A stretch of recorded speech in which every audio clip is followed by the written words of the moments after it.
nos avisan, preparamos la unidad. Los ventiladores mecánicos tienen para funcionar una entrada eléctrica, sí, que es lo que les va a permitir funcionar, y aparte entradas para los gases, ¿sí? Una entrada para aire comprimido y una entrada para el oxígeno, ¿sí? Se diferencian en colores en casi todos lados, ¿sí? Amarillo para el aire comprimido, verde para el oxígeno, ¿sí? El respirador aparte me dice, si yo lo diferencio por color de lejos, me dice dónde va el oxígeno y dónde va el aire comprimido, así que no me puedo equivocar. Esto generalmente está armado, ¿sí? Esto es una trampa de agua para el aire comprimido, porque a veces desde la central de donde viene el aire, que está acá en el subsuelo 2, a veces puede condensar y generar cierta humedad que la primera purga se saca, ¿sí? A la vez, esas conexiones van a ir al panel, la entrada de corriente, ¿sí? De 220 al panel, una entrada de aire comprimido y una entrada de oxígeno, ¿sí? Sigue estando diferenciado por color y sigue estando marcado, ¿no? Oxígeno, aire comprimido. Las conexiones son a rosca, ¿sí? Una vez que las conecte, aumento la presión, ¿sí? Y le voy a dejar entre 4 y 5 bar de presión, que generalmente acá está dividido encima el manómetro, sectorizado por color, en la zona amarilla, ¿sí? Que es la presión necesaria para que el equipo pueda funcionar, ¿sí? Es importante que esto esté así, porque si no el mismo respirador me va a decir que la presión de los gases es insuficiente para que el respirador ande, o es excesiva para que el respirador ande. Si es excesiva puedo romper el equipo, ¿sí? Si es insuficiente el equipo no anda. Una vez que hice esas conexiones, ¿sí? Voy a abrir un set de tubuladuras, ¿sí? Estas son reesterilizables. En esta contingencia vamos a usar tubuladoras descartables, desechables, ¿sí? Es decir, son de un solo uso, se colocan cuando el paciente va a entrar a la ventilación mecánica y se desechan totalmente cuando el paciente termina su ciclo de ventilación mecánica, ¿sí? Acá hemos armado con unas reutilizables para no estar gastando tanta materia, ¿sí? Entonces traemos las tubuladuras, traemos filtros y traemos la humidificación. Esas son las cosas que voy a necesitar para poder armar el equipo, ¿sí? En esta contingencia vamos a usar humidificación pasiva. No sé si ustedes se acuerdan que la humidificación que se puede usar puede ser activa o pasiva. ¿Se acuerdan de eso? La humidificación activa era la que tiene el reservorio con agua que hay que cargar y que genera vapor, sí. Bueno, esa no se va a usar, ¿sí? No se va a usar. Se va a usar humidificación pasiva, ¿sí?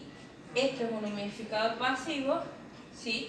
Este es un humidificador pasivo que además tiene la propiedad de tener filtro, es decir, es un filtro intercambiador de calor húmedo. Esto es recreable, ¿sí? Si yo tengo un humidificador filtro acá, no necesitaría estos dos acá. Si yo tengo acá un solo humidificador que no tiene la propiedad de filtro, es obligatorio que ponga esto acá, ¿sí? Me dice, ¿cómo me doy cuenta? Me doy cuenta cuando leo el sobrecito, ¿sí? Filtro, intercambiador de calor húmedo, ¿sí? Abro y esto me lo dice ahí. Si me dices, saco la palabra filtro y me dice así, es solo un humidificador, ¿sí? Entonces tengo que tener presente que le voy a tener que poner el filtro, ¿sí? El que es filtro solamente. Esto filtra, no humidifica, ¿sí? Bien. Una vez que conecte todo, recién puedo prender. El respirador anda con una tecla de on-off, ¿no? ¿Sí? Ahí prendí. Discúlpenme. Tengo una pregunta. Nosotros en donde yo trabajo también tenemos este respi y en el momento del desarmado, ¿no es cierto? También sacamos las válvulas que tenés abajo, estas que se refiere. ¿Está? Esa. La válvula PIP. Si usaste filtro no es necesario. Bien, o sea, para que se sepa, para los que no saben. Sí, está bien. Esta es la válvula expiratoria. Que la ¿sí? manguera, digamos, se enchufa a esa válvula. A esa válvula, exacto. Esto, a lo que ella se refiere, es que esta es una válvula expiratoria, es parte del equipo, no la coloco, y este es el filtro. El filtro se coloca en la válvula expiratoria, ¿sí? El aire en la expiración va a venir por la rama expiratoria, se filtra ahí y sale por ahí, ¿sí? Para eso está el filtro ahí. Si yo no filtro acá, sale toda la expiración del paciente afuera, ¿se entiende? Sí.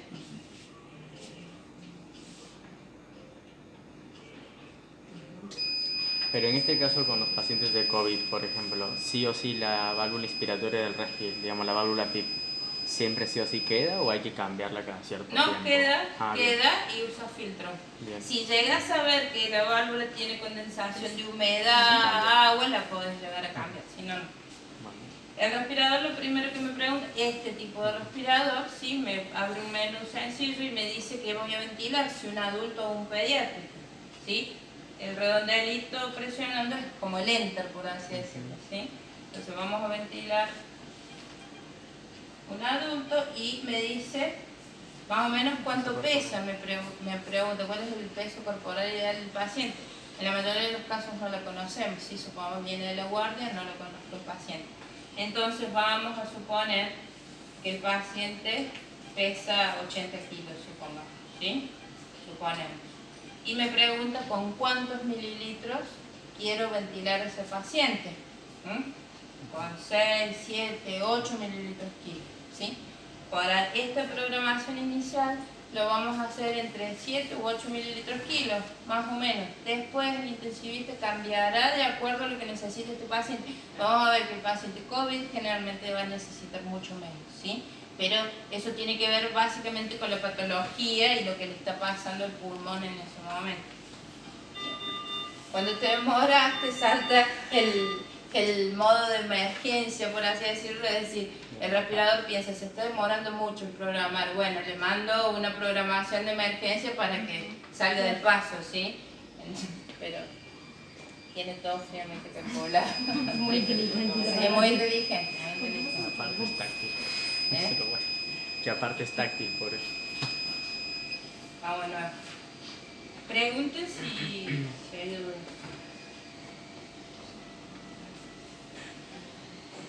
Entonces vamos a tirar un adulto con 80 kilos, con 7 mililitros kilo. Entonces ahí calculo el volumen, es decir, esa persona va a ventilar con 580 mililitros de volumen corriente, ¿sí? ¿Saben lo que es el volumen corriente? ¿Sí? ¿Qué es?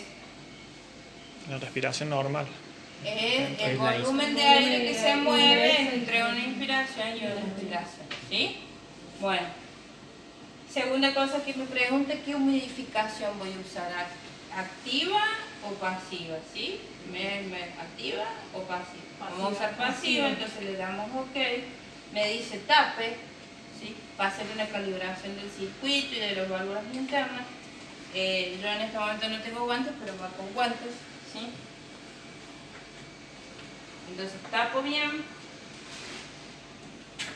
y espero que haga la calibración. Por eso esto demora unos minutos y hay que hacerlo con anticipación, ¿sí? Si ustedes tienen el paciente acostado al lado y van a estar un poco nerviosos, ¿sí? Porque eso les mete presión y mientras tienen que estar programando, así que uno debería ya estar anticipando que va a venir el paciente y tener todo preparado. Bueno, ahora me dice... ¿Los valores los prescriben médicos? Por eso, ahora vamos a ver, dije que íbamos a hacer una programación estándar, ¿sí? Lo primero que vamos a hacer es seleccionar el modo ventilatorio, es decir, la manera con que vamos a ventilar a este paciente, y va a ser ventilación controlada por volumen, BCB, ¿sí? Con ese modo vamos a programar el respirador para recibir el paciente, todo, BCB, ¿sí? Como yo ya calculo el volumen, calculamos el volumen recién con el peso y con cuánto lo voy a ventilar, ya me sale acá, ¿sí? Ya me dice el volumen con que lo tengo que ventilar.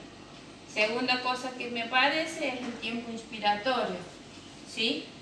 Esta es la relación entre la inspiración y la expiración, y esta es la frecuencia. La frecuencia respiratoria modifica la relación entre la inspiración y la expiración. ¿Cuál es la relación IE normal que manejamos nosotros? Es decir, ¿cuánto dura la inspiración y cuánto la expiración? 1, 2, ¿sí? 1, 2, 1, 3. Vamos a programar una relación normal. Entonces, si yo pongo, fíjense la relación IE cómo cambia en relación con la frecuencia. Si yo tengo una frecuencia de 13, la relación, una frecuencia de 17, de 18, ven que la relación IE cambia a expensas de que baja la expiración. Mientras más frecuencia respiratoria tenga, menos tiempo expiratorio tengo, ¿sí? ¿Se entiende? Bueno, vamos a dejar una relación, decíamos que me mantenga una relación 1-3, 1-2, ¿sí? 14, 15 respiraciones por minuto me mantiene una relación y 1-3, normal, ¿sí? Segunda, otra de las cosas que aparece es el nivel de PIB. PIB es la presión expiratoria al fin de la expiración. Vamos a recibir a los pacientes con 5 de PIB, a todos. Después, la PIB va a ser un valor que se va a ajustar de acuerdo a la necesidad del paciente. Tenemos que pensar que la PIB es una herramienta para mejorar la oxigenación del paciente. Entonces, en estos pacientes que son severamente hipoxémicos, el médico va a tomar la PIB como una herramienta para mejorar la oxigenación, ¿sí? Otra de las cosas que aparece es la sensibilidad, que en este momento no tiene tanta importancia porque el paciente va a entrar a la ventilación mecánica, y la sensibilidad es una de las cosas que le permite al respirador, al equipo, detectar los esfuerzos respiratorios del paciente, ¿sí? Detectar cuando el paciente quiere respirar por sí solo, ¿sí? Entonces, como ahora el paciente va a entrar a la ventilación mecánica, va a ser un paciente que de entrada lo vamos a tener sedado y con un nivel de RAS bien alto, bien profundo, porque no quiero que se mueva y no quiero que se vaya a extubar, porque eso sería peligrosísimo para este tipo de pacientes, ¿sí? Porque la vía aérea se abriría y se aerosolizaría todo. Entonces, de entrada vamos a tener un paciente bien dormido, bien sedado, y si no se puede, bloqueado. ¿Sí? Bloqueado neuromuscularmente, Sí. me refiero. No ensayo, golpes de karate, nada de eso. No sería el otro.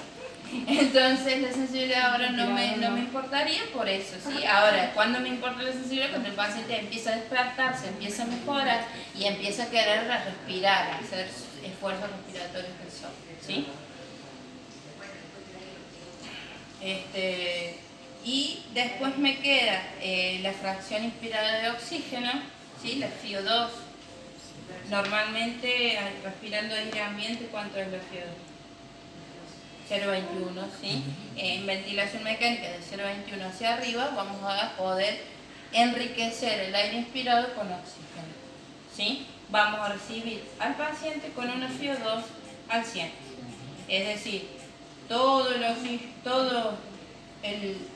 nosotros habíamos dicho que teníamos un aire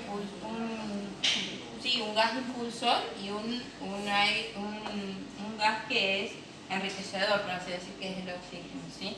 El respirador adentro mezcla las dos cosas. Si yo digo una FiO2 al 50%, significa que 50% es aire comprimido y 50% es oxígeno. Si yo digo que es al 100%, todo lo que viene de ahí es oxígeno.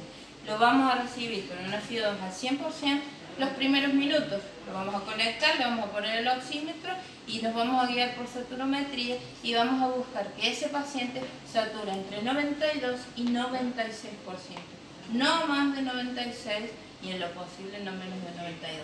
El desafío va a ser 92, ¿no? Porque estos pacientes son severos hipoxémicos, ¿sí? Y la saturación va a estar generalmente por debajo de 92, y entonces entrarán otras estrategias que el médico a cargo implementará para tratar de mejorar eso. ¿Se entiende? Una vez que tenemos todo eso, le damos enter y ya estamos en condiciones de ventilar al paciente, ¿sí? Este es un stand-by, ¿sí?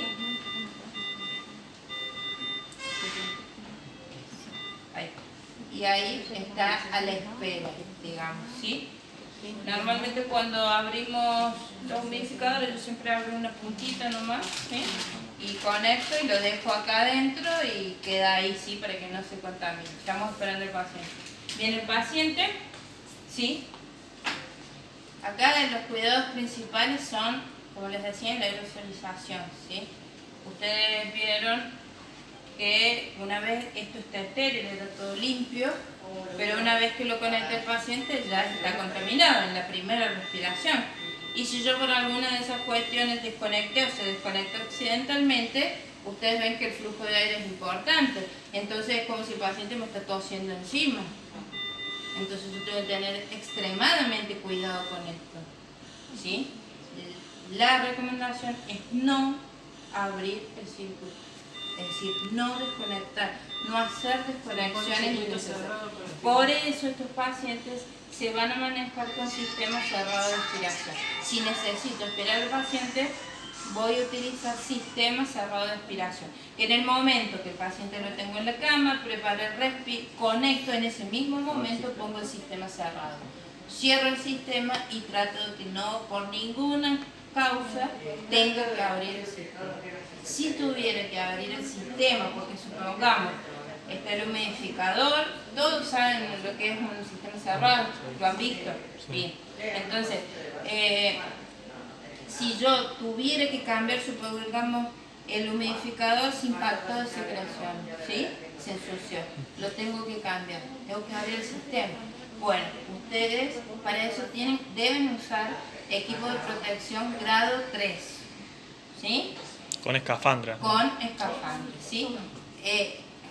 Los 3 momentos más peligrosos para nosotros van a ser el momento de la intubación, el momento de recolección de la muestra, ¿sí? Y la aspiración.